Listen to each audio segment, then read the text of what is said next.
Waalaikumsalam. Mas Sony, Habib, Ustadz.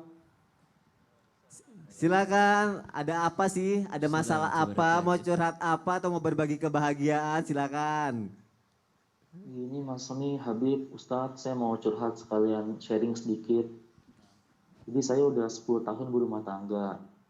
Nah, udah punya dua anak kecil-kecil juga. Cuman sekarang yang jadi masalah, istri saya ini kena skizofrenia atau istilah orang awam itu suka halusinasi, Ustadz Habib. Dia tuh selalu ngira saya sama kakak saya itu mau ngambil harta dia, padahal itu cuma halusinasi dia aja. Nah terus akhirnya saya sebagai suami cuma bisa sabar, terus juga jaga mood dia biar nggak kambuh. Karena kalau lagi kambuh suka suzon sama saya, keluarga saya. Kata-katanya suka nyakitin juga. Nah terus saya harus gimana Habib Ustadz? Gimana caranya biar saya, terutama para suami ini bisa membimbing istri saya, terus di keadaan yang kayak gini, yang saat sekarang ini. Terus kalau misalnya istri saya ini lagi kambuh, dia nggak ibadah, dosa nggak dia, Ustadz Habib? Mohon pencerahannya. Baik, terima kasih untuk itu. Gimana caranya supaya bisa sabar? Mungkin kita bisa tanya sama Ustadz Syam, gimana caranya biar bisa sabar Ustadz? Yang waras yang ngalah. Ya. Yang waras yang ngalah. Waras yang ngalah. Karena yang diberikan penyakit dari Allah Subhanahu wa taala cukuplah itu sebagai ujiannya. Cukuplah itu sebagai ujiannya. Pernah lihat ini enggak Son di jalan orang gila? Orang gila ya, Ya. diangkat akalnya oleh Allah Subhanahu wa taala atau mereka dalam keadaan gila, itu makan apa saja tapi pernah nggak lihat dia sakit perut? Iya, nggak pernah ya? Itu karena cukuplah penyakitnya itu sebagai ujiannya, selesai sudah.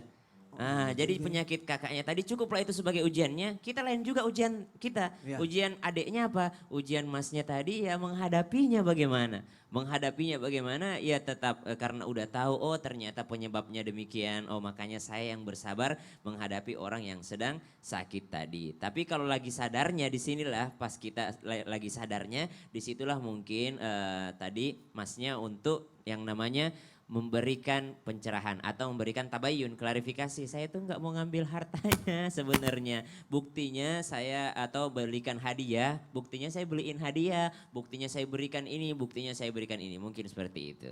Jadi ujiannya orang sakit ya penyakitnya, ujian kita ya menghadapi orang sakitnya. Anggap itu semua ujian yang bernilai pahala.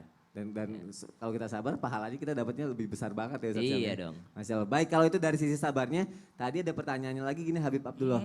Kalau saat istrinya lagi kambuh nih, Nah, terus istrinya nggak ibadah, istrinya dosa nggak sih Habib? baik. Nah, ini saya mau nyampaikan terima kasih dan juga luar biasa antum sudah ngurus daripada istri antum dan telah bersabar. Ini satu pelajaran yang luar biasa bagi kita. Nah, ini ada yang saya kutip dari kitab yang mana kitab tersebut merupakan kitab Al-Imam Al-Bejuri dan dipakai di dalam madhab Asy-Syafi'i. Disebutkan bahwa wa mithlul majnun al-mughma alaihi wasakran, dan semisal orang yang gila, mohon maaf gila dalam tanda kutip ibaratnya gila yang sangat sudah parah, gangguan jiwa, itu al-mughma alaih. Al-mughma alaih kadang diartikan secara harfiah itu artinya orang yang pingsan. Tapi juga bisa diartikan di sini termasuk orang yang berhalusinasi atau tidak sadar. Karena skizo tadi ibaratnya dia ada halusinasi, ada delusinya juga dan lain sebagainya. Nah, orang-orang yang seperti ini mereka semuanya tidak diwajibkan untuk mengqadha daripada ketinggalan-ketinggalan ibadahnya. Lakin yustahabbu alal mu'tamad. Menurut mu'tamad, menurut pendapatnya para fuqaha disebutkan bahwa dianjurkan untuk mengqadha. Dianjurkan untuk mengqadha. Karena apa? Karena kadang nggak ketahuan nih. Iya. Karena halusinasi itu bisa kadang sadar, bisa kadang enggak gitu. Jadi dianjurkan, sangat dianjurkan untuk mengqadha. Misalnya sebulan ataupun beberapa hari atau seminggu. Pada saat dia sadar itu. Pada saat sadar jadi diingetin ya Bibi ya sama Diingetin. waktu kamu kambuh kamu ketinggalan ini gitu. Oh berarti suaminya juga harus membantu mengingatkan Benar. itunya ya. Termasuk merawatnya itu. Termasuk merawatnya Mas. Masya Allah, barakallahu fikum. Gimana Mas? Dengan jawaban dari guru-guru kita? Alhamdulillah sudah cukup. Habib, Ustadz makasih banyak ilmunya, jawabannya. Sama-sama. Baik, semoga Mas bisa lebih sabar lagi dan kata Ustadz Syam ingat harus mengingatkan istrinya juga di saat sadar ya, jangan cuma melepaskan tanggung jawabnya gitu aja atau menyerahkan Amin. dosa apa enggaknya ya. Tolong doanya juga ya Habib Ustadz, biar istri saya cepat sembuh. Amin, Amin ya rabbal Insya Allah alamin. akan didoakan satu Indonesia, Masya Allah. Semoga istrinya cepat sembuh, sehat selalu, Amin. bahagia selalu, semangat Mas. Semangat.